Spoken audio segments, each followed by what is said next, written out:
Voilà, donc j'ai préparé dans mon bureau numérique tout un classeur. J'ai passé du temps ce week-end pour faire ça, vous n'y avez pas accès. Vérifiez dans la journée si vous avez accès. Je résume ici ce que je vous demande de faire pendant cette séance, en tout cas aujourd'hui. Je vous demande de construire à la maison un pendule simple. Pour ça, il vous faut une ficelle entre 1 mètre et 2 mètres et un solide à suspendre au bout de la ficelle. Moi, j'ai utilisé une bouteille d'eau comme vous le voyez dans les autres vidéos, sur les autres vidéos. Je schématise la situation. Donc là, vous avez votre support, ça peut être le plafond, votre petit frère, votre petite sœur qui vous aide. Votre pendule simple, quand il est au repos, il est immobile et vertical. Vous allez l'écarter de la verticale d'un angle pas trop élevé. En tout cas, cet angle-là, il vaut environ 30 degrés.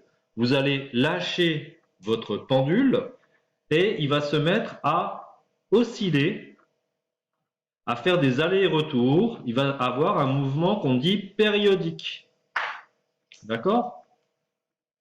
Qu'est-ce que la période qu'on note en physique T? C'est une durée en secondes. C'est en fait la durée d'une oscillation complète, c'est-à-dire d'un aller-retour.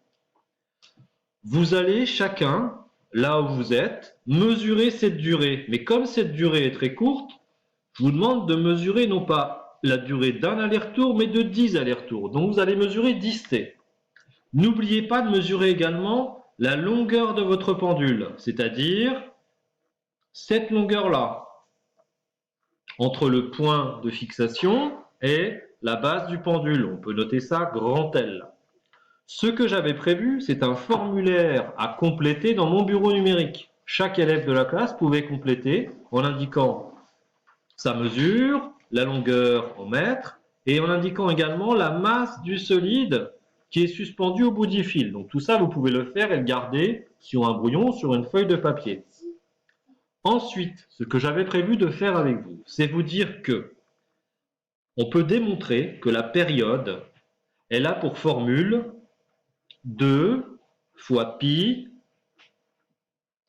fois la racine carrée de la longueur du pendule en mètres divisé par G. Or, le but de ce TP, c'est indiqué dans mon bureau numérique dans le classeur pédagogique, c'est de trouver une technique pour mesurer G. Donc, ce que je voulais que nous faisions ensemble, et que nous n'allons pas pouvoir faire puisque la classe virtuelle ne fonctionne pas ce matin, l'idée c'est, une fois que tous les élèves auront calculé 10T, auront mesuré 10T, on va pouvoir créer un fichier Excel que je vous enverrai à tous avec les valeurs de tous les élèves, donc les 35 élèves de la classe.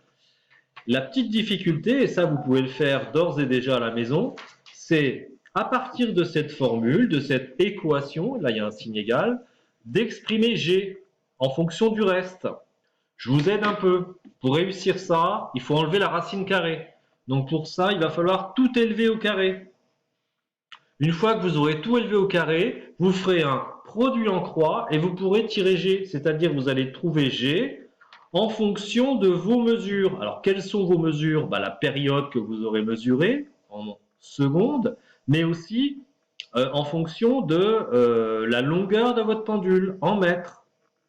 Et on verra ce que trouve chacun des élèves. Voilà, bon travail!